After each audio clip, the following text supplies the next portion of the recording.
A'udzu billahi samil alim minasyaitonir rajim. Bismillahirrahmanirrahim. Alhamdulillah wassalatu wassalam ala Rasulillah al-karim, amma ba'd.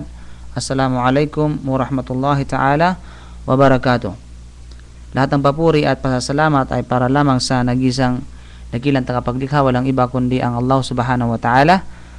Purihin natin ang Allah Subhanahu wa Ta'ala sa kanyang biyayang ipinagkaloob niya sa atin, at gayon din sa mga biyayang ipagkaloob pa niya sa atin. So inshallah sa pagkakataon na ito ay ating ipagpapatuloy ang ating talakayan mapatungkol sa naputol nating lecture kanina lamang.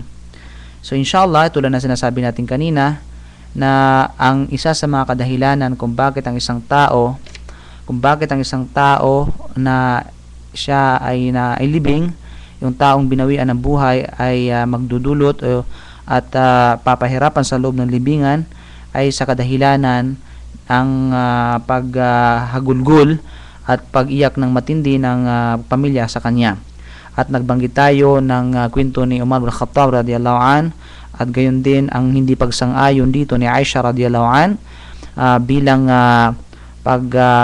sabi niya na ito ay hindi totoo at hindi ito sinabi ni Prophet Muhammad sallallahu alaihi wasallam.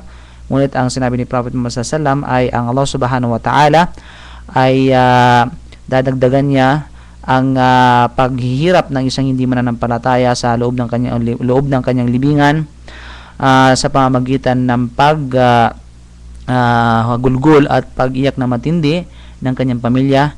Sa kadahilanan ito ay sinabi ng Allah Subhanahu wa Ta'ala, wala tazru wazratu wizra ukhra. Katotohanan, walang sino man magdadala ng pagkakasala maliban lamang ang gumawa nito. So dito ay naputol tayo doon sa mayroong dalawang issue o dalawang talakayan na bibigyan natin ng diin mapatungkol dito at unawain.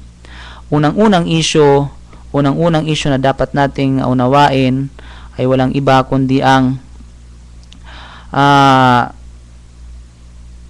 ito ba ay sinabi ni ang Propeta Muhammad sallallahu alaihi wasallam. Ang Propeta Muhammad sallallahu alaihi wasallam ba ay nagsabi ng hadith na ito. So ibig sabihin, yung binanggit ni Umar bin Khattab radiyallahu an na sa kanyang sa kanyang kapatid na si Suhaib, ay ito ba ay binanggit ni Propeta Muhammad sallallahu alaihi wasallam o hindi? So inshallah, ibuksan natin at liwanagin natin ang bagay na ito. Okay? Si Aisha radiyallahu an, ayon kay Qurtubi, alam natin si Imam Qurtubi, isa siyang isa siyang magiting na scholar at kilala bilang isang mufassir. Sinabi niya na si Aisha radiyallahu anha ay tinanggi ang hadith na sinabi ni Umar bin Al-Khattab, na kung saan sinabi niya na si Umar bilang isang tagapagsalaysay ng hadith na yaon ay siya ay nagkamali ng pagsalaysay. Nagkamali siya ng pagsalaysay, o di naman kaya siya ay nakalimot, o di naman kaya ang kanyang salaysay ay narinig lamang niya ang iba at yung iba ay hindi niya narinig. Kaya hindi niya ito tinanggap. Dahil sa kadahilan nandito, alam natin na ang tagapagsalaysay ng hadith na binanggit natin ay walang iba kundi si Umar bin Al-Khattab, ay kabilang sa mga sahaba na iparating sa atin, dinala sa atin ang hadith na ito, ang kahulugan nito, na kung saan ang mga narrators, ang mga tagapagsalaysay ng hadith na ito, sila ay certain, sila ay tiyak at sila ay mapagkakatiwalaan. Kaya't walang kadahilanan na i-deny o itanggi ang hadith na ito, na kung saan posible namang ibigyan ng pagkakahulugan ng ibang pagkakahulugan o interpretasyon sa isang in an acceptable manner, sa isang katanggap-tanggap na pamamaraan. So dito ay sabi ni Imam Qurtubi rahimahullah, ay walang pag-aalinlangan o walang batayan o walang reason, walang dahilan na dapat itanggi, dapat i-deny ang hadith na sinabi ni Umar bin Al-Khattab radiyallahu an. At yan ang unang issue. Okay? At nabigyan natin ng linaw batay sa sinabi ni Imam Qurtubi. Pangalawang issue dito na dapat malaman natin ay papaano ang isang tao papahirapan siya sa loob ng kanyang libingan dahil sa ginagawa o sa pamamagitan ng paghagulgol ng kanyang pamilya, sa pamamagitan ng matinding o pag-iyak ng kanyang pamilya sa kanya, na kung saan ay hindi naman niya ito gawain. Ito ay gawain na konektado sa umiiyak. Ito ay gawain na konektado sa humagulgol, hindi doon sa hindi doon sa bangkay na inilibing. So, paano siya paparusahan samantalang hindi niya ito gawain? Okay? So, dahil bakit? Dahil ito ay sinabi ng Allah sa banal na Quran sa chapter 35 verse 18 ng banal na Quran, "Wala taziru waziratu wizra ukhra." Katotohanan, walang sino man ang pwedeng magdala ng kasalanan maliban lamang ang gumawa nito. So, ibig sabihin dito, so paano siya paparusahan samantalang hindi niya ito pagkakasala, ay ang gumagawa nito ay walang iba kundi ang umiiyak sa kanya, yung mga pamilya niya. Ngayon, sa issue na ito ay nagkaroon ng napakarami at napakahabang explanation ang mga scholars, at inshallah bibigyan natin ng diin sa abot ng ating kaalaman at kakayahan. At ang mga scholars ay tinugon ang issue na ito, ang katanungan na ito sa iba't ibang puntos, sa iba't ibang pamamaraan, sa iba't ibang puntos. At ang pinakamainam na tugon at pamamaraan o puntos na ito sa pagpapaliwanag ay walang iba kundi ang pamamaraan na ginawa ni Bukhari, ang paliwanag na ginawa ni Imam Bukhari, na kung saan kanyang sinabi sa kanyang komentaryo ng kabanata na ito ay isinalin niya ang hadith na ito at binanggit niya ang hadith na ito. Saan yung hadith? Yung hadith ni Umar bin Al-Khattab. Si Imam Bukhari rahimahullah ay nagsabi sa baba ng kabanata na yaon, ang wording o salita ni Allah, ang salita ng propeta Muhammad sallallahu alaihi wasallam sa pagkakasabi, "Innal mayta la yu'adhab bi ba'di baka'i ahli alay." Bi ba'di bukai ala ahlihi alay. Katotohanan, ang isang patay, ang isang bangkay ay paparusahan siya, papahirapan siya sa kaloob ng kanyang libingan sa pamamagitan ng ibang. Dito sa wording na ito, okay, dahil nung unang lecture nabanggit na natin yung mga iba't ibang narration ng hadith, different wordings but the meaning is the same. So sa wording na ito na kung saan sinabi ni Imam Bukhari rahimahullah na nakalagay dito na siya ay paparusahan o siya ay papahirapan sa loob ng libingan sa pamamagitan ng ibang. Pero mayroong ng ibang. Sa pamamagitan ng ibang pag-iyak ng kanyang pamilya sa kanya. Okay?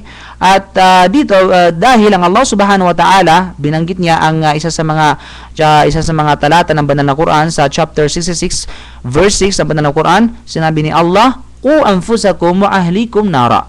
Qu anfusakum wa ahlikum nara. Inyong iligtas ang inyong mga sarili at ang inyong mga pamilya sa impyernong apoy. At ang propeta Muhammad sallallahu alaihi wasallam ay nagsabi, katotohanan, sabi niya, bawat isa sa inyo ay kullukum ra'in wa kullu ra'in mas'ulun an ra'iyati. Lahat kayo ay tagapagpastol at lahat ng tagapagpastol, bawat tagapagpastol ay mananagot siya sa kanyang pinagpapastulan, Ngunit ang isang paghagulgol o pag-iyak ng kapag ito ay kaugalian ng isang patay.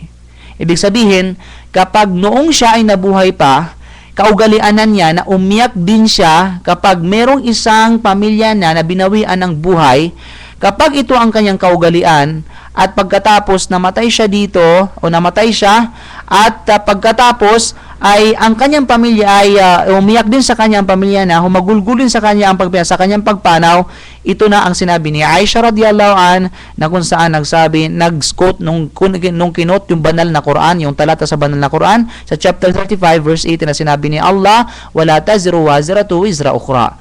Dito ay katotohanan, kapag hindi ito niya, kapag ika nga sabihin natin, binaligtad ko, kapag ang kanyang hindi niya pag-uugali, okay, ng isang ng bangkay na yon, ng patay na yaon, ay hindi niya pag-uugali, na ito ay ika nga hahagulgul siya sa isang bangkay, sa isang tao na namatay mula sa kanyang pamilya sa umahal sa buhay, at pagkatapos namatay siya at siya naman yung iniiyakan ng kanyang pamilya. Ngunit nung siya ay nabuhay pa, hindi ito kanyang pag-uugali, ay dito walang pananagutan. There is no accountability for him. Walang siyang pananagutan sa ginagawa ng kanyang pamilya. Dahil ang sinabi ng Allah, wala taziru waziratu wizra ukhra. Walang sino man ang magdadala ng kasalanan, maliban lamang ang gumawa nito. Dito ay katotohanan ay sinabi natin kanina, ngunit kapag ang kanyang the same time, kapag ito ay pag-ugali niya, mayroon siyang accountability. Kapag nung siya ay nabuhay pa, ito ay naging attitude na niya, naging kaugalian na niya, at ito ay magkakaroon siya ng accountability sa pamamagitan ng paghagulgol at pag-iyak ng kanyang pamilya. Kabilang sa mga scholar na hinahawakan ang ganitong pananaw ay walang iba kundi si Tirmidhi rahimahullah. So kilala natin si Tirmidhi na kung saan isa siya sa mga kilalang muhaddith. Siya ay napakaraming compilation ng sabihin nating hadith mapatungo mula kay Prophet Muhammad sallallahu alaihi wasallam. So dito ay sinabi niya, nagsalaysay siya ng hadith mula kay Umar radiyallahu an.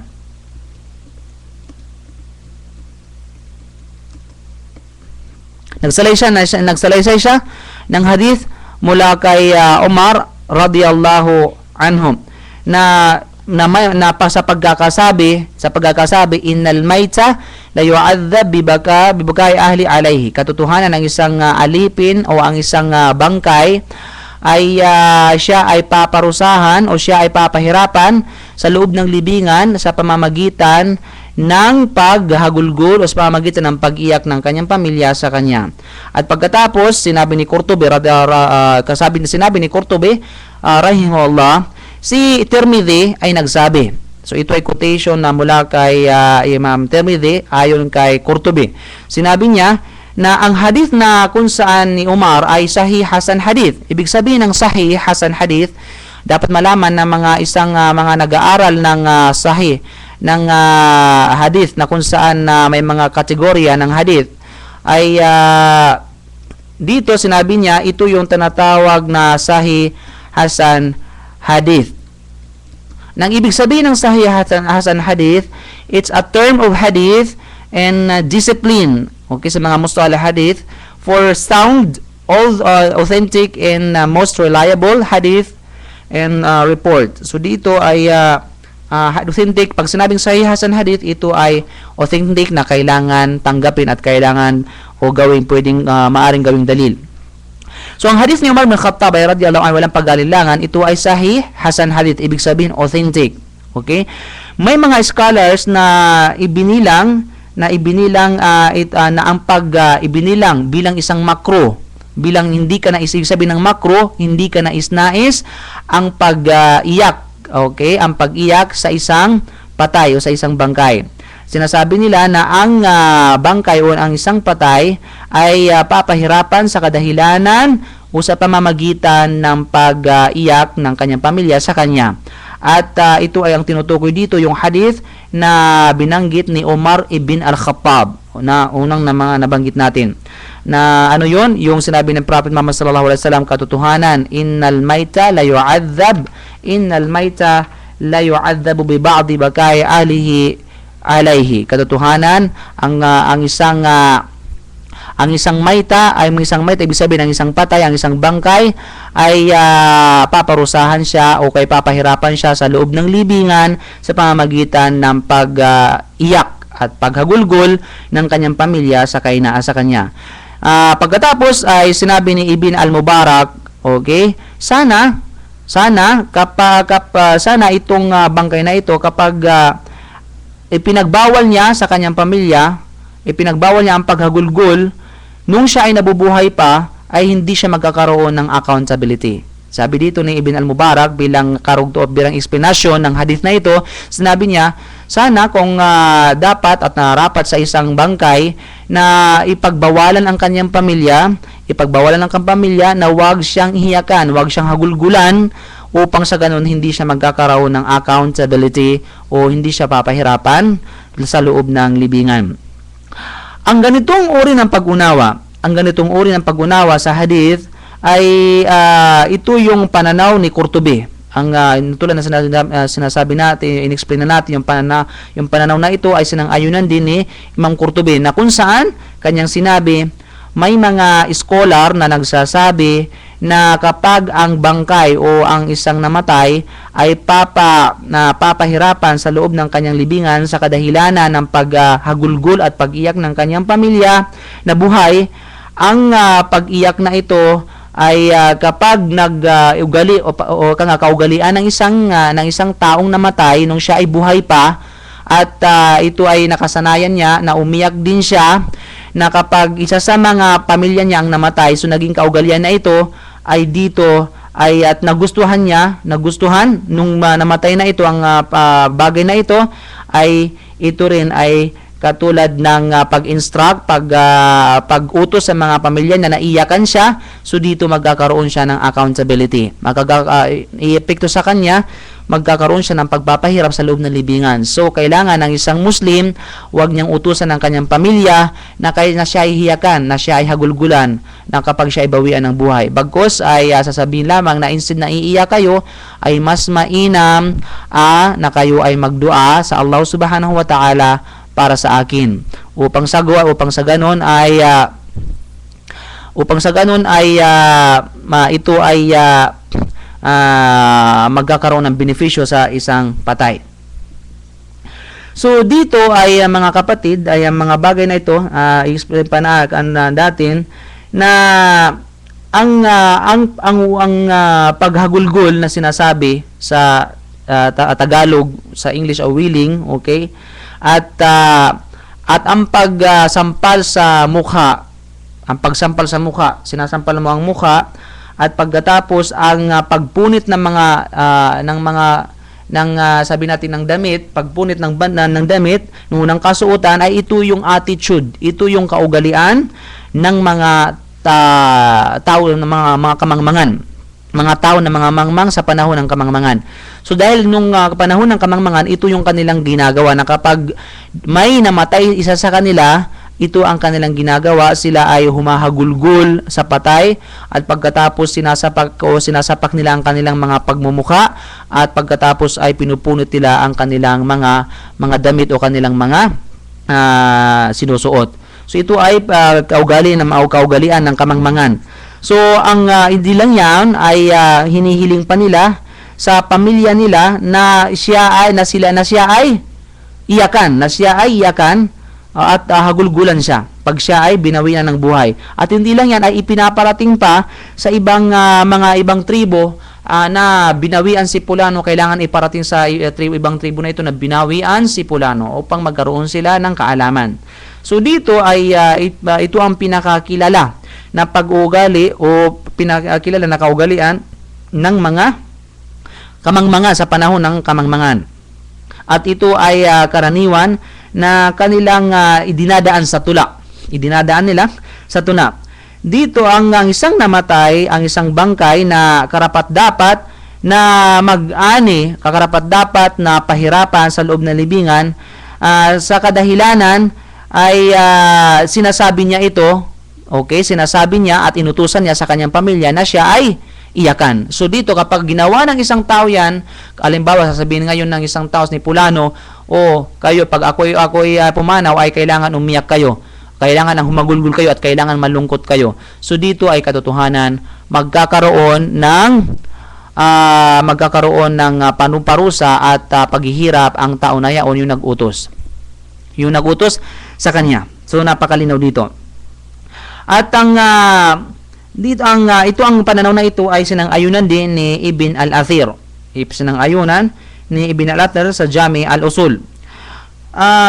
dapat nating pansinin ang bagay na ito at bigyan natin ng diin. Bigyan natin ng pansin at bigyan natin ng diin na ang version na inaiulat o naisalaysay ni Bukhari na may pagkakasabi, ito ang pagkakasabi, innal mayta la yu'adzabu bi ba'di bukai ahlihi alay. Katotohanan, ang isang tao ay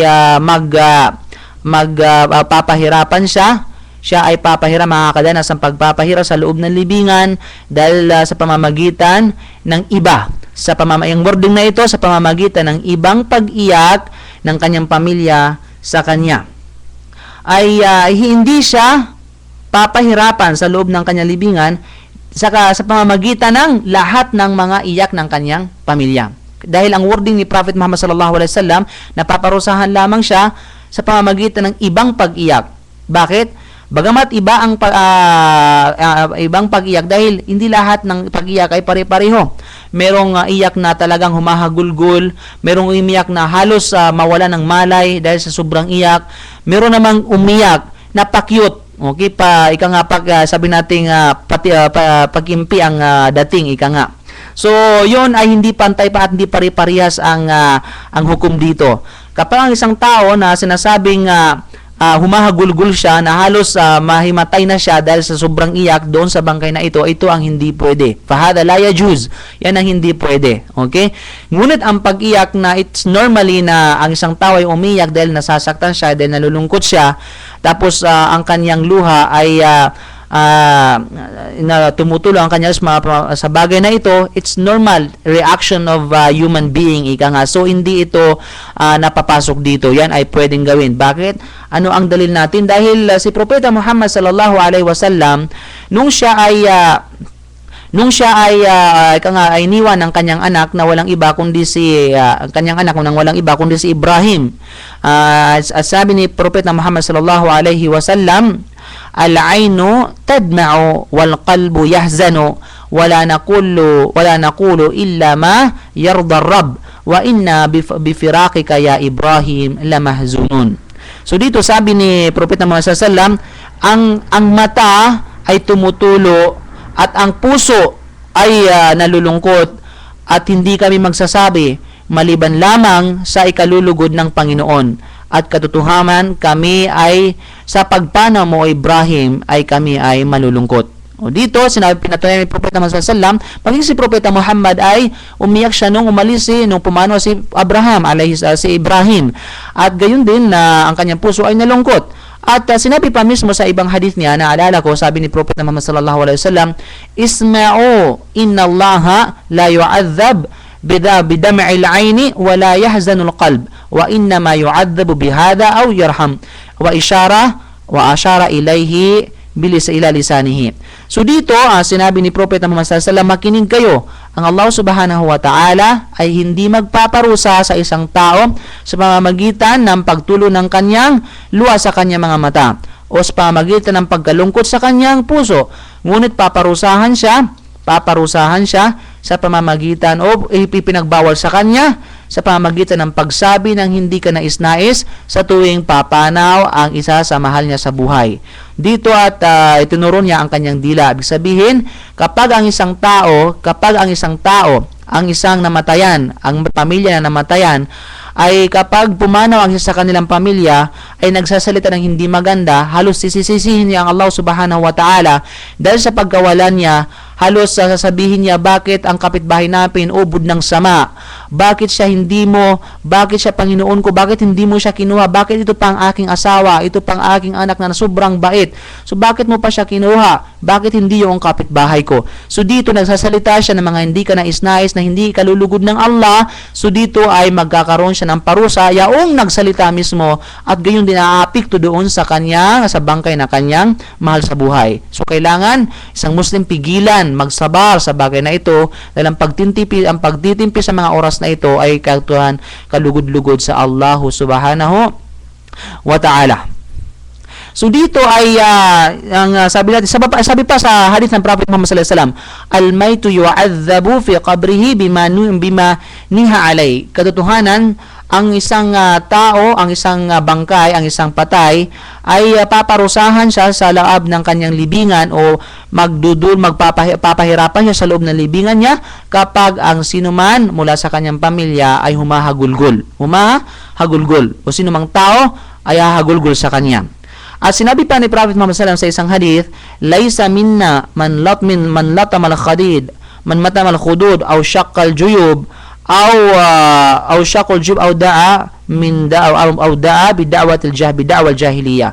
Sabi ni Prophet Muhammad sallallahu alaihi wasallam, hindi kabilang sa amin ang isang tao na kapag may binawian ng buhay mula sa kanyang pamilya ay kanyang sinasapak, sinasampal ang kanyang pagmumukha, ang kanyang mukha. At siya ay pinupunit na ang kanyang mga balabal, pinupunit niya ang kanyang mga kasuotan, at siya ay nagsasalita ng mga salita mula sa kamangmangan. So dito ay sinabi ng Prophet Muhammad, hindi ko sunnah, hindi ko kabila, hindi ko inutos, at hindi kabilang sa aking kapamaraanan, at hindi ito ay utos ng Allah subhanahu wa ta'ala. At sinabi pa sa kanyang hadith, "Ana bari'um minas saliqati wal haliqati wasyaqa." Katotohanan, ako ay inosente sa mga taong salika. Ibig sabihin ng salika, ito yung mga tao na kapag binawian ng buhay sa kanilang pamilya, ay kanilang sinasapak, sinasampal ang kanilang mga sarili. At wal halika, ang ibig sabihin ng halika, kapag dumating o ang kamatayan isa sa kanilang pamilya, ay nagpapagupit sila, nagpapakalbo sila, indication, patunay na hindi natanggap ang gawa o ang nangyari sa kanilang mahal sa buhay. At gayon din, wasyaka, yaong mga pumupunit ng damit at iba pa nagpapatunay na hindi na kinalugdan ang anumang itinakda ni Allah subhanahu wa ta'ala. So dito, inosente si Prophet Muhammad sallallahu alaihi wasallam sa bagay na ito. So kailangan ng isang Muslim ay wag hayaan na tayo ay mahalin tulad sa mga ginagawa ng mga jahiliya, upang sa ganun ay magkakaroon tayo ng ma-preserve ang ating pananampalataya sa pamamagitan ng mga ay pinag-utos ng Allah subhanahu wa ta'ala at ni Propeta Muhammad sallallahu alaihi wasallam. Dito sabi nga niya, hindi lahat ng, kaya nga sinabi ni Prophet Muhammad sallallahu alaihi wasallam na hindi lahat ng pag-iyak ay makakaapekto sa isang tao sa loob ng libingan bilang pagpapahirap sa kanya. Kaya nga ang wording niya ay paparusahan ng isang tao, ang isang bangkay, sa pamamagitan ng ibang pag-iyak. Dahil ang ibang pag-iyak ay ito ay normally na tinutukoy natin kanina na tumutulo ang kanyang luha. Sa kadahilanan sa pagkalungkot at pagpanaw ng kanyang mahal sa buhay, na ito ay hindi involved, hindi dito nasasakop niya yaong mga pumupunit ng kanilang damit, yaong sinasampal nila ang kanilang mga sarili, at gayon din yaong mga nagsasalita ng mga hindi maganda o hindi kalugod-lugod sa Allah subhanahu wa ta'ala. So dito ay hindi involved dito ang pag-iyak. Ang tinutukoy na pag-iyak dito, yung ibang pag-iyak, ay yaong normal na pag-iyak ng isang tao na tumutulo lamang ang luha. Yung pakimkim na pag-iyak, pinipigilan niya. Okay? At dito, ang pag-iyak na ito na ating nilalarawan dito ay hindi accountable dito ang isang taong namatay. Sabihin ay wala siyang hindi siya makakadanas ng pagpapahirap sa pamamagitan nito. Dahil ito ay normal na reaction ng isang tao na katulad ng nangyari kay Prophet Muhammad sallallahu alaihi wasallam. At ang reports na ito ay nabanggit sa napakarami. Ang great scholar na walang iba kundi si Sheikh al-Islam bin Taymiyyah. Alam natin si Sheikh al-Islam bin Taymiyyah ay isang kilala na scholar, isang mujtahid, ay nagkaroon ng discussion sa bagay na ito, at ibinilang niya ang hadith na yaon ay walang iba, ang hadith na ating binanggit kanina lamang ay binilang niya sa da'if, sa tinatawag na da'if o weak hadith. As a weak hadith, ito ang sabi niya da'if, na katulad ng pananaw ni Bukhari, ni Qurtubi, ni Ibn Abdal Albar at yaong sa mga sumusunod sa kanilang mga pananaw sa hadith na ito.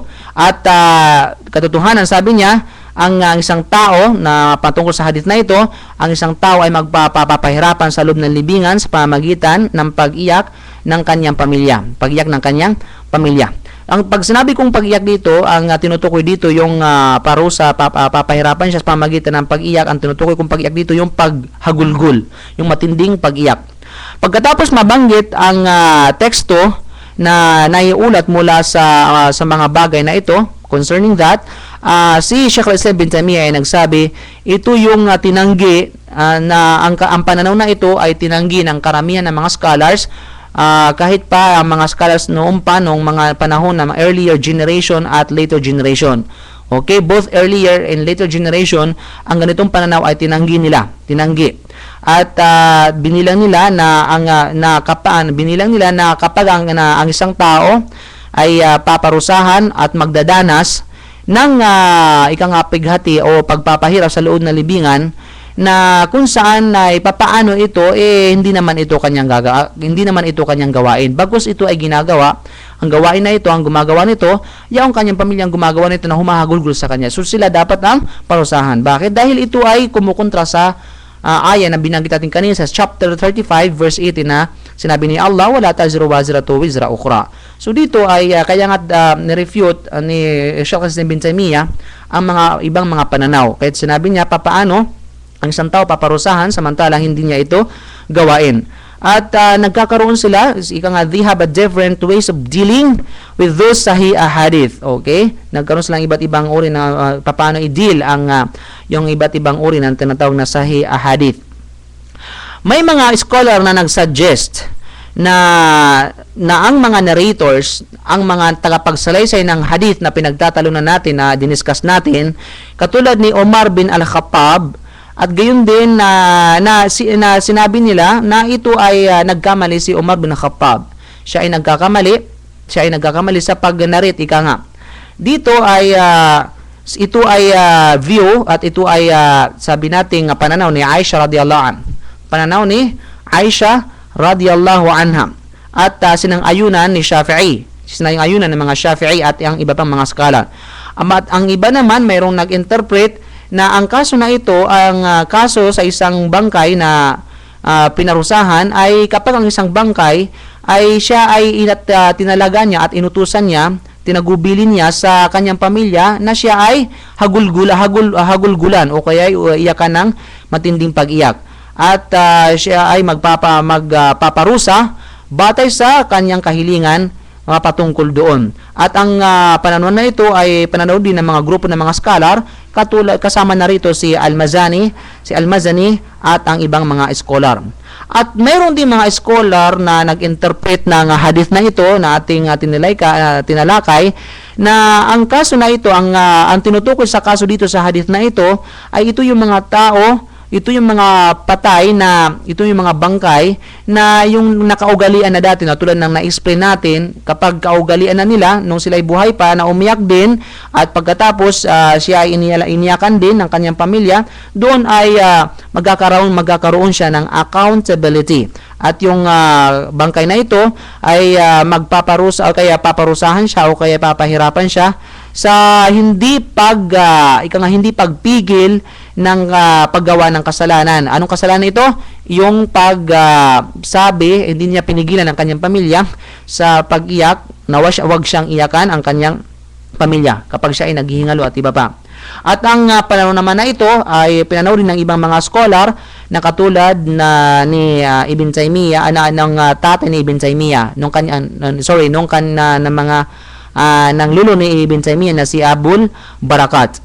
Ito yung pananaw ni Abul Barakat, na kung saan siya yung lulo ni Sheikh al-Islam Ibn Taymiyyah. Lahat ng mga pananaw na ito, sabi ni Sheikh al-Islam Ibn Taymiyyah, ay katotohanan ng da'if jiddan. Ibig sabihin ng da'if jiddan ay napakahinang pananaw. Napakahinang pananaw at hindi pwede maging saligan. At tinuligsan niya ang mga pananaw na kung saan nagtatwa sa, ibig sabihin nag-reject sa mga ahadith na ating nabanggit, na ayon lamang sa, batay lamang sa kanilang pagkakaintindi o pag-iintindi ng hadith na ito.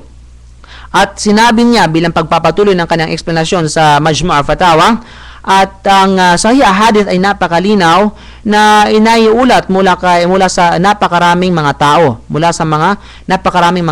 na katulad ni Umar bin Khattab at ang kanyang anak na si Abdullah at si Abu Musa al-Ash'ari at ang iba pang mga scholar at iba pang mga sahabi na hindi pwedeng i-deny o hindi pwedeng i-reject, hindi pwedeng itatwa o itanggi, i-deny, itanggi ang saligan na ito. Bakit? Dahil puro ito trustworthy. Paano i-deny ang nag-narrate mismo ay trustworthy, makatotohanan, at hindi lang isang nag-narrate, bagos marami pang mga sahaba ang nag-narrate dito. So how come na i-deny ang ganitong hadith? So si Aisha radhiyallahu an ay mu'minin, ay siya din ay siya ay isa sa kabilang sa mga nag-deny ng hadith na ito mula kay Umar bin Khattab. Dinenay niya, tinanggi niya ang hadith na ito na hindi niya sinabi ni Prophet Muhammad sallallahu alaihi wasallam. Nung siya ay nagtanggi ng hadith na ito dahil sa kadahilanan, tinanggi niya ito dahil sa batay lamang sa kanyang pagkakaintindi, sa kahulugan ng hadith na yaon. So yun ay hindi tama, sabi ni Shaykh al-Islam Ibn Taymiyyah.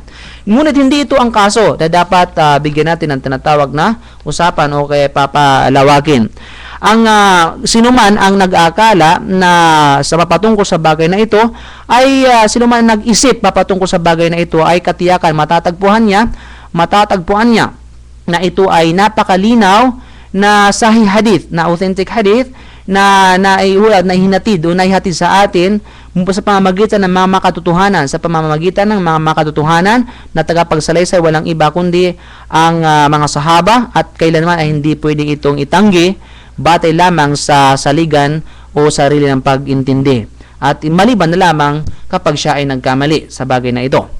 So dito si Shaykh al-Islam Ibn Taymiyyah bilang pagpapatuloy sa kanyang eksplanasyon at kanyang arguments ay in-explain niya, ay binigyan niya ng tinatawag na ng pagsalaysay, at binigyan niya ng tinatawag na pagpapaliwanag na si Aisha radhiyallahu an ay nagkaroon din siya ng pagkakamali din, no, at she was trying to avoid. At sinabi niya na si Aisha radhiyallahu an ay nag-narrate, which is nagsalaysay din ng hadith ng dalawang version mula kay Prophet Muhammad sallallahu alaihi wasallam, na kung saan si Aisha radhiyallahu an ay isang makatarungan. Isa siyang sahabiya, asawa ni Prophet Muhammad sallallahu alaihi wasallam, kabilang sa mga napakaraming memorize na hadith at iba pa. At naiulat niya mula kay Prophet Muhammad sallallahu alaihi wasallam, siya ay nagsabi na ang Allah subhanahu wa ta'ala ay dadagdagan ang parusa o pagpapahirap ng isang kafir sa loob ng libingan dahil sa pag-iyak ng kanyang mga mahal sa buhay sa kanya. So ang hadith na ito, which is sahih, authentic ang hadith na ito na naiulat mula kay Bukhari rahimahullah, at sa pamamagitan ng trustworthy na at narrator na walang iba kundi si Aisha radhiyallahu an. At ang itong hadith na ito which is authentic ay ito ay sumasang-ayon din sa hadith ni Umar bin Khattab. Hindi nangangahulugan na authentic yung hadith ni Aisha ay hindi na authentic yung hadith ni Umar bin Khattab. So lahat sila ay authentic. So para malaman ng nakikinig ano ba yung hadith ni Umar bin Khattab, wording na dumating kay Umar bin Khattab na batay sa sinabi ni Prophet Muhammad sallallahu alaihi wasallam. Sinabi yung wording na dumating kay Umar bin Khattab na sinabi ni Prophet Muhammad sallallahu alaihi wasallam, ito yung pagkasabi na innal maita yu'adhabu bi ba'di baka'i ahlihi alay. Katotohanan, ang isang namatay ay papahirapan siya sa loob ng libingan sa pamamagitan ng ibang pag-iyak ng kanyang pamilya sa kanya. Sa wording naman na dumating kay Aisha radhiyallahu an na sinabi ni Prophet Muhammad sallallahu alaihi wasallam na katotohanan, Allah subhanahu wa ta'ala ay paparusahan niya, dadagdagan niya ang pagpapahirap ng isang kafir. So dito tinutukoy particular sa isang kafir. Sa isang kafir sa loob ng libingan sa pamamagitan ng paghagulgol ng pamilya niya sa kanya. Okay? So dito sabi niya Shaykh al-Islam Ibn Taymiyyah, lahat yan ay both authentic. So hindi nangangahulugan na authentic yung kay Aisha radhiyallahu ay yung kay Umar hindi na authentic. So lahat yun ay authentic. So paano natin ito ma-reconcile, sabi niya. So dito ay dahil dito ay posible kung posible ang isang kufar o isang kafir ay mag-aangkin ng pagpapahirap at ito ay dadagdagan ng pagpapahirap sa kanya dahil sa paghagulgol ng kanyang pamilya sa kanya, posible din na ito ay mangyayari sa ibang tao na katulad ng mananampalataya na siya ay papahirapan din sa loob ng limigan sa pamamagitan ng hagulgol o pag-iyak ng matindi sa kanya ng kanyang pamilya. So dahil dito siya sa tinatawag na mukhtalif al-ahadith, si Imam Shafi'i ay ang kanyang ginawa ay na-reject niya ang hadith na ito, ang mga ito. Na-reject niya dahil dahil sinabi niya na ito ay disagreements between the ahadith. So dito na-reject niya ito on that ground. Okay? Ngunit sabi niya ay dito ay dahil ang kahulugan nito ay nireject na dahil sa tinatawag na kahulugan o meaning ng hadith. Dito sabi niya ay mayroong isang version ng hadith na mas more likely na mas malapit sa tama. Okay, ang version ng hadith malapit sa tama. At ito yung wording ng hadith na ito. Okay, yabkuna alayhi yu'adzabahu fi qabrihi. Katotohanan iiyak kayo, iiyak sila iiyak sa kanya sa bangkay na yaon ay paparusahan siya sa loob ng libingan, papahirapan siya sa loob ng libingan sa pamamagitan na yaon. So ito ang most, sabi ni Shafi'i, ito yung most mas malapit sa tinatawag na sahih. Okay? Dito ay naiulat ang pananaw doon sa mga scholar na ang paniniwala, ang pag-aakala sa hadith na ipikahulugan dito na ang isang tao ay paparusahan o papahirapan sa loob ng libingan sa pamamagitan ng pagkakasala ng ibang tao. So, nag-quote si Shaykh al-Islam bin Taymiyyah ng ibang pananaw pa. Iba pang pananaw mapatungkol dito. So, napakaraming pananaw ang mga scholar sa mapatungkol dito sa pamamagitan lamang ng isang hadith. Subhanallah. Okay? So, dito nag-quote siya at ang ibang mga pananaw na ang kanilang pananaw sa hadith na ito na ibig sabihin na ang isang tao ay maaring parusahan ng isang tao sa pamamagitan ng gawain ng ibang tao. Okay? So dito ay sa mga taong tinanggap ang hadith na ito at binigyan ng interpretasyon sa ganitong pamamaraan, ganitong kahulugan, pagpapakahulugan, ay iba sa kanila ay nag-aakala na ito yung kaso ng isang taong pinaparusahan at pinaparusahan sa pamamagitan ng pagkakasala ng ibang tao. At ang Allah Subhanahu wa Ta'ala ay gagawin niya ang anuman na isin niyang gawin at itatakdan niya ang anuman na isin niyang itakda. Ito yung katwiran arguments ng ibang mga pananaw ng mga scholars. Sila ay naniniwala na kapag ang isang tao ay pinarusahan sa loob ng libingan sa pamamagitan ng pagkakasala ng ibang tao, ay naniniwala din sila na posible na ang mga angkan o ang mga anak ng mga hindi mananampalataya sila ay paparusahan sa naglalagablab ng apoy ng impyerno dahil sa gawain ng kanilang mga magulang na mga kufar. So dito, in-insert ang pananaw ng mga iba pang mga scholar na since na ganito ang pwedeng ipagkahulugan na ito, na ibig sabihin pala na yaong mga angkan o yaong mga anak ng mga hindi mananampalataya na namatay sila na hindi pa dumating sa tamang edad, ay sila ay paparusahan sa impyerno nga po dahil din sa ginagawa ng kanilang tinatawag na magulang ng mga kafir, pagkakasala. After na nagkaroon ng diskusyon na ito, after na nagkaroon ng tinatawag na diskusyon, ang bagay na ito, okay, at katotohanan ay binanggit ni Shaykh al-Islam na napakahabang diskusyon mga bagay na ito, at katotohanan sabi niya, lahat ng mga opinyon na ito ay walang katuturan o hindi makatotohanan, hindi totoo. Not correct. Ang totoo, ang Allah Subhanahu wa Ta'ala ay hindi niya paparusahan ang isang tao mula sa kanyang alipin maliban lamang kapag siya ay sumuway sa mga utos ng Allah. So, hindi makatarungan na paparusahan ng Allah ang isang tao na wala namang accountability. At dito, at sa mga tao na hindi nakadanas ng pagsusulit sa ibabaw ng mundo, hindi sila nakadanas ng pagsusulit sa ibabaw ng mundo, ay ang mangyayari sa kanila sa araw ng paghukom ay magkakaroon sila ng pagsusulit sa araw ng pagkabuhay na muli. Kaya nga, sa pananaw ng Shaykh al-Islam Ibn Taymiyyah sa aklat na pinamagatang ang al-jannatu o nar, nandoon yung kanyang arguments at ang kanyang opinion mapatungkol sa ang mangyayari sa mga angkan o sa mga anak na mga hindi mananampalataya na namatay sila na hindi pa dumating sa tamang wastong gulang. Sa wastong gulang, ano ang kanila maging kahinatnan sa araw ng paghukom? So dito ang kabilang sa kanyang pananaw na bibigyan sila ng pasulit ng Allah Subhanahu wa Ta'ala sa araw ng paghukom. Okay? Sa araw ng paghukom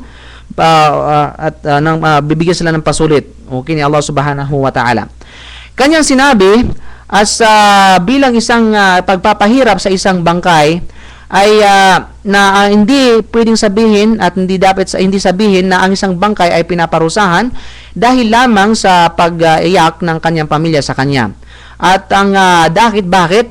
Dahil ang binanggit na wording na ayon kay Prophet Muhammad sallallahu alaihi wasallam, which is yu'adhab, from the word adhab. Yu'adhab derived from the word adhab. So dito ang adhab, which is means sa Arabic torment. Ibig sabihin ng torment, ito ay pagpapahirap. Ang adhab ay mas general term. Ito ay mas pangkalahatang termino kaysa tinatawag na iqab. Hindi sinabi ni Propeta Muhammad sallallahu alaihi wasallam, innal mayta yu'aqab. Bagkus sinabi niya, innal mayta yu'adhab. Ibig sabihin, na katotohanan, ang bangkay ay papahirapan, hindi paparusahan. Okay? So, dito ang akma na gagamitin natin is papahirapan instead na paparusahan. Bakit? Dahil ang term na adhab, ito ay mas malawak pa o mas general pa kaysa tinatawag na iqab o punishment. Okay? Yan ang sabi ni Sheikh al-Islam bin Taymiyyah. So, dito, ang adhab dito ay ito ay pasakit o pahirap. So, hindi na ngunit hindi lahat o hindi ang isang tao ay hindi lahat ng tao na magdadanas ng pasakit o pahirap ay dahil sa kadahilanan o sa particular reason ay siya rin ay pinaparusahan dahil sa ganong reason o dahil sa ganong dahilan. Okay? So ulitin natin, sabi niya, hindi lahat ng tao na yung kanyang dinadanas na paghihirap ay sa isang particular nakadahilanan ay hindi nangangahulugan na siya ay paparusa yun sa kanya yaon sa particular na kadahilanan. Okay? Narinig ba natin ang sinabi ni Prophet Muhammad sallallahu alaihi wasallam batay sa kanyang sinabi na mula sa hadith ni Abi Hurairah radhiyallahu an, anin Nabiy sallallahu alaihi wasallam قال النبي صلى الله عليه وسلم قال السفر قطعة من العذاب يمنع أحدكم شرابه وطعامه ونومه. Sinabi niya, ang paglalakbay ay isang uri ng pagpapahirap o qit'atun min al-'adhab. Hindi sinabi niya qit'atun min al-iqab. So hindi niya sinabi na uri ng parusa, bago sinabi niya uri ng pagpapahirap. Bakit uri ng pagpapahirap? Dahil nagpipigil sa isang tao, nag-aantala sa isang tao sa kanyang pagtulog, sa kanyang pagkain at sa kanyang pag-inom. So yan ang pagta-travel. Pag ikaw ay nag-travel, ito ay talagang napakahirap. So dito ang ginamit ni Prophet sallallahu alaihi wasallam is adhab, hindi yon tinatawag na iqab. Ang isang tao ay maaari siyang papahirapan. Okay, mayroon siyang makadanas ng pasakit o kaya pahirap sa pamamagitan ng mga unpleasant thing. Unpleasant thing, ibig sabihin sa mga hindi ka nais-nais na bagay sa tuwing ito ay makakatagpo niya. Katulad na lamang ng isang tao na makakarinig siya ng napakaingay na napakaingay na mga buses, o kaya nagsapaw-sapaw ang mga buses, o di naman kaya sa mga imahe na hindi ka nais-nais na mga destructive images, alimbawa ngayon ang tinatawag na horrible images, mga nakakatakot na mga images. So may mga tao na kapag nakarinig sila ng mga maingay, ito ay hindi nila kayang pahirap sa kanila yaon. At gayon din kapag nakakita siya ng mga nakakatakot na bagay sa kanyang paningin, ay ito ay pahirap sa kanya, hindi siya makatulog, ito ay pahirap sa kanya. Okay? At malamang siya ay paparusa o papahirapan sa pamamagitan ng anuman ang kanyang nadinig, anuman ang kanyang naamoy, anuman ang kanyang nakita. Ngunit hindi nangangahulugan na sa dahilan sa bagay na ito siya ay paparusahan dahil sa bagay na ito. Siya ay pinaparusahan sa bagay na ito. Hindi. Okay? Yung kanya mga narinig na hindi maganda, yung mga hindi ka nais-nais na nakita niya at kaya naamoy niya, ay it doesn't mean yung pahirap na yaon ay ito ay parusa sa kanya. Ito ay parusa sa kanyang ginagawa, sa kanyang mga nagawain. Okay? O ano pa? Okay? So paano natin i-deny? Paano itanggi natin na ang isang tao, okay? Paano itanggi ng isang tao na yung bangkay ay papahirapan siya sa pamamagitan ng paghagulgul at pag-iyak ng kanyang mga magulang? So paano i-deny yun? Kung saan tayo, unang-una ito ay sahih, authentic. Pangalawa, ito ay ikang acceptable reason, okay? So paano natin kayang i-deny katulad ng pag-deny ni Aisha radhiyallahu an? Bagamat ay ito ay isang bagay na kung saan hindi niya ginagawa, ngunit siya ay hindi niya ginagawa ang bagay na ito, ngunit siya ay magkakaroon ng karapatan o karapat dapat siya mag-anhi ng pagpapahirap sa loob ng libingan. Yung paghagulgul at pag-iyak ng matindi. Okay? So dito ay binigyan ng pagpapaliwanag Sheikh al-Islam Ibn Taymiyyah. Ang tao na ito sa loob ng libingan ay mahihirapan siya sa pamamagitan ng pagsasabi ng ibang tao, okay, kasabihan ng ibang tao o di naman kaya dahil sa mga naririnig niya o kaya nakikita niya. Kaya nga dito ang mayroong nagpalabas ng isang fatwa si Al-Qadi bin Abu Ya'la, itong isang kilalang which is judge, na kung saan siya ay nagbanggit ng fatwa na kapag ang isang kasalanan ginagawa malapit sa libingan at ito ay ginagawa ng isang tao malapit sa libingan, yaong nakalibing ay magkakaroon din ng pahirap sa kanya sa loob ng libingan dahil doon sa ginagawang kasalanan na malapit sa libingan na doon ginawa sa malapit sa libingan. So ito ay binanggit sa napakaraming reports, okay? Ito kaya nga't nagbigay sila ng fatwa na kapag ang isang kapag ang pagkakasala ay ginagawa ng isang tao sa loob ng malapit sa libingan, yaong taong nakalibing ay ito ay apekto sa kanya at papahirapan siya dahil doon sa bagay na ginagawang pagkakasala malapit sa kanya. Okay, malapit sa nakalibing. Kaya nga sa isang Muslim ay iwasan kaya nga sa atin ipinagbawal sa atin na pagsabihan o kaya ay magsalita ng mga bagay na hindi ka nais-nais, mga bad attitudes ng isang bangkay, ng isang namatay. O di naman kaya bawal natin sabihin, bawal natin pag-usapan yung kanya mga maling mga nagawa, mga pagkakasala. Okay? Mas mainam na tayo ay manatili na ibanggitin ang kanuman ang kanya mabuting nagawa at hihingi ng patawaran ang kanya mga nagawang pagkakasala. Inshallah subhanahu wa ta'ala. Ang kanilang paghihirap sa kadahilanan sa pagkakasala na isagawa na malapit sa kanilang libingan ay may kaugnayan din ito sa pagpapahirap sa kanila sa pamamagitan ng paghagulgol at pag-iyak ng matindi ng kanyang pamilya sa kanya. So ang explanation natin ito na pagkahaba-haba, ito ay binanggit sa Majmu' al-Fatawa ni Sheikh al-Islam Ibn Taymiyyah, Kitab al-Maghazi. Ang conclusion na dumating kay Sheikh al-Islam Ibn Taymiyyah ay katotohanan ay may ipinapahiwatig dito sa ibang mga ahadith. Okay, pinapahiwatig sa ibang mga ahadith na naiulat mula kay An-Nu'man ibn Bashir na sinabi niya nung si Abdullah ibn Rawaha siya ay nakaramdam ng pagkabalisa malapit kay paghihingalo ang kanyang kapatid na si Amra ay nag-umpisang umiyak at nag-umpisang tumulo ang kanyang luha at umiyak. At sinabi niya, "O aking tanggulan, o aking suporter," dahil ang kanyang kuya ay of course siya ay supporter niya sa nagtatanggol sa lahat ng oras sa kanya. At iba pa na sinabi nung kanyang kapatid na babae at gumagawa siya ng mga katagang papuri. Okay? Katagang papuri kay Abdullah ibn Rawaha. Nung si Abdullah Rawaha ay nakagising mula sa ginagawa ng kanyang kapatid na babae ni si Amra, sinabi niya, wala kang sinasabi sa akin maliban na lamang sinabi sa akin na gustuan mo ba yaon?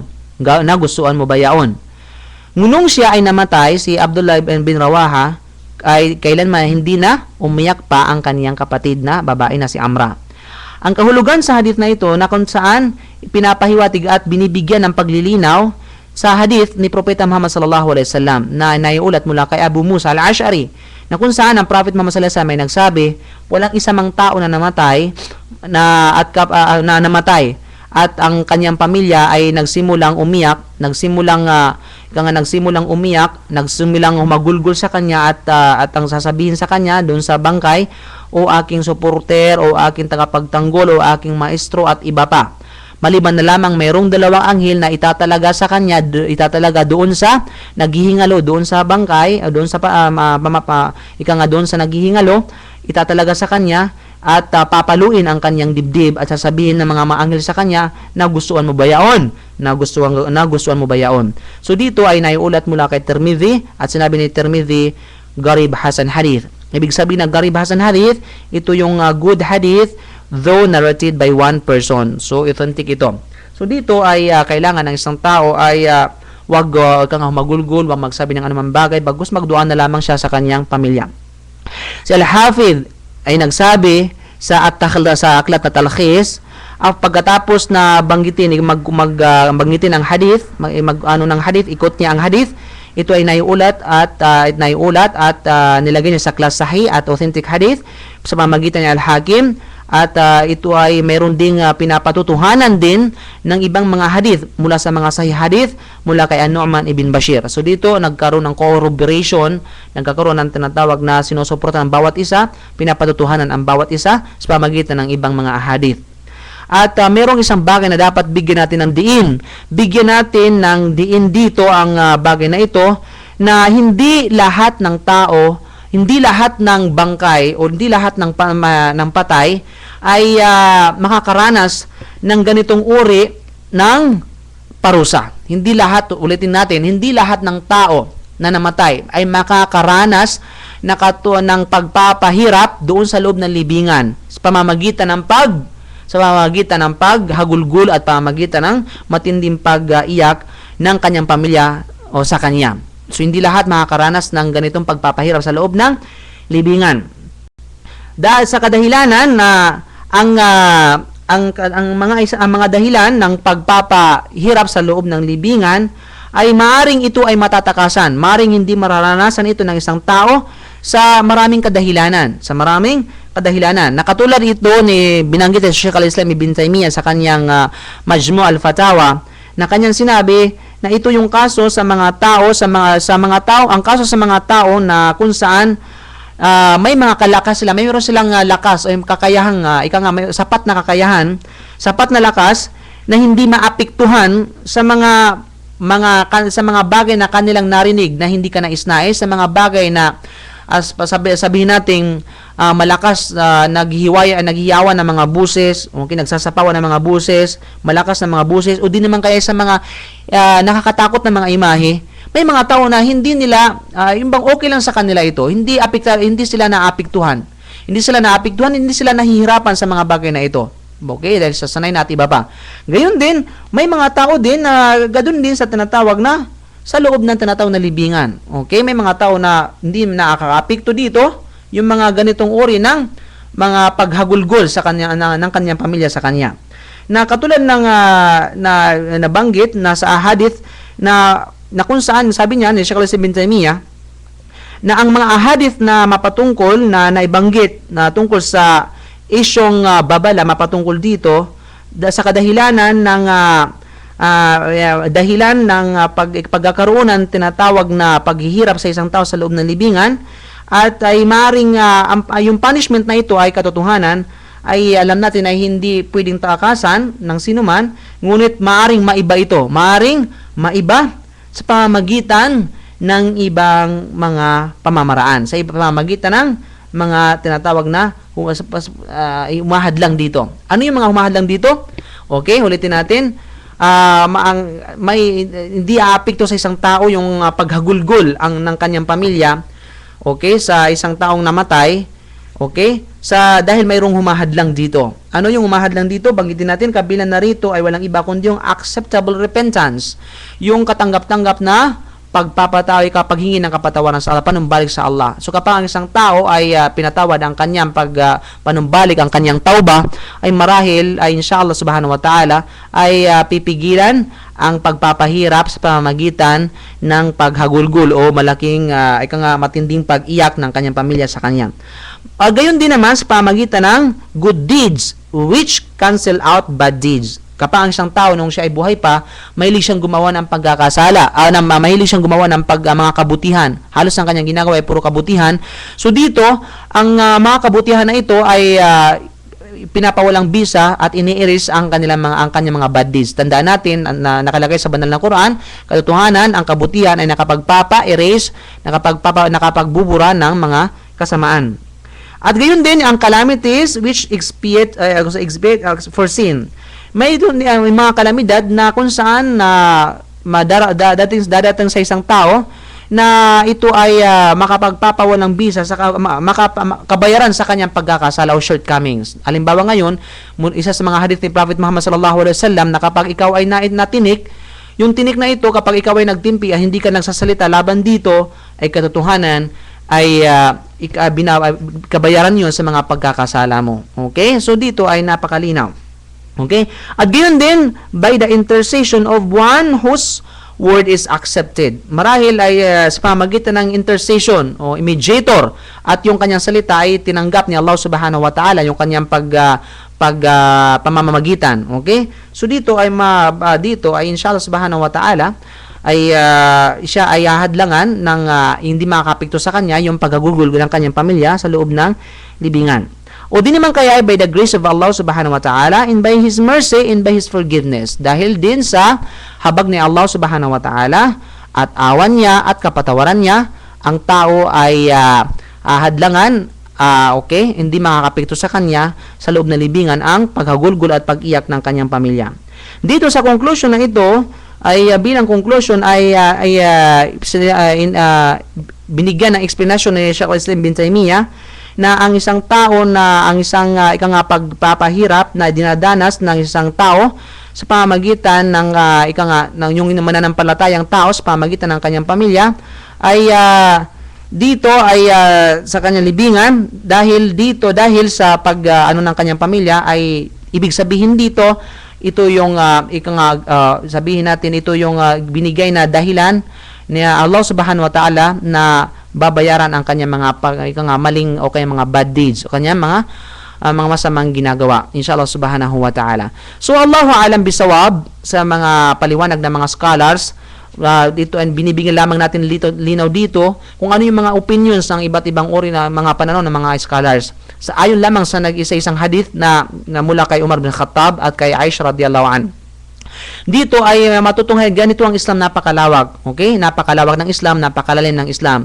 Ay baka ito ay karamdaman ay kaalaman na rin sa atin, magbigay sa atin ng kunting impormasyon at kaalaman na who knows balang araw ay maka-encounter kayo ng mga taong sisira sa Islam at babasa sila ng mga hadith para sirain ng Islam at ma-encounter ito ang mga bagay na ito. Okay? At ganyan din sa mga taong curiosity at mapatungkol sa araw ng paghukom higit lalo sa mga nangyari sa loob ng libingan ay maaaring itanong sa yung mga bagay na ito at ito ay magsisilbing kaalaman sa atin lahat inshallah subhanahu wa ta'ala. May mga puntos lamang na dapat nating ulitin at tandaan na kailangan ng isang Muslim bilang kabuuan sa ating natalakay, kailangan ng isang Muslim unang-una kapag siya'y naghihingalo, kapag siya alam na nararamdaman niya malapit na ang kamatayan sa kanya, siguraduhin niya unang-una na huwag ibilin at huwag utusan ng kanyang pamilya na iyakan siya. Huwag utusan ang kanyang pamilya na iyakan siya. At gayon din, siya ay paalalahanan sa maaring idulot ng pag-iyak sa kanya. Okay, malalahanin sila na maaring idulot sa kanya kapag siya ay umiyak at humagulgol sa kanya sa kanya. So kailangan na siya ay bigyan ng reminder ang kanyang pamilya sa mga bagay na ito. At ganyan din hindi ito sunan na Prophet Muhammad sallallahu alaihi wasallam. Bagkus si Propeta sallallahu alaihi wasallam ay nasabi tulad sinabi natin kanina, inosente siya sa mga taong ito ang mga ginagawa na humahagulgol sa pamilya. Humahagulgol kapag may namatay o di naman kaya ay nagruruminta ng rebelde. Okay? So ito ay malayo si Prophet Muhammad sallallahu alaihi wasallam. At paalalahanin natin ang ating pamilya kapag ang isang tao ay naghingalo na instead na sila iiyak ay sila ay magdudua na lamang. Dahil bakit? Napakaganda ng pagdudua para sa isang mananampalatayang namatay. Bakit? Dahil nakakatulong ito sa kanya. Dahil ang pangyayari sa loob ng libingan ay katotohanan ay napakatindi. Tulad ng nangyari sa isang sahaba na nilibing ni Prophet Muhammad sallallahu alaihi wasallam at ang kanyang ibang mga sahaba hanggang sa pagkatapos ng libing tinabunan ng lupa, katotohanan inutusan ni Propeta Muhammad sallallahu alaihi wasallam ang kanyang kasamahan, ang kanyang mga sahaba, sabi niya, magdua kayo, manalangin kayo sa inyong kapatid ngayon dahil sa ngayon siya ay tinanong. Okay? Dahil siya ngayon ay tinanong siya sa loob ng libingan. So dito ay ito'y mahalagang puntos lamang na dapat nating malaman sa bagay na ito. Dahil napakarami mga Muslim ang tumataliwas dito, napakarami mga Muslim ang mangmang sa katuruan ng Islam. Kaya nga't ang kanilang ginagawa ay ang pagtaliwas, lantarang pagtaliwas sa mga sunan ni Prophet Muhammad sallallahu alaihi wasallam hanggang sa dumating sa punto na sisisihin nila si Allah subhanahu wa ta'ala, hindi nila gusto ang mga itinakda ni Allah subhanahu wa ta'ala na ang pagbawi ng buhay ng mahal nila sa buhay. So dito ay taliwas mismo sa batas ng Allah subhanahu wa ta'ala. Kaya nga't napakalino ng Islam, sa atin lamang ay mangalap ng kaalaman, mapatungkol sa mga sunan ni Prophet Muhammad sallallahu alaihi wasallam at sa Quran na sa mga talata ng banal na Quran. So inshallah, wa barakallahu fikum wa akhiru da'wana wa jazakumullahu khair wa nas'alullahi fikana bima qulna wa sami'na. Assalamu alaikum wa rahmatullahi ta'ala wa barakatuh.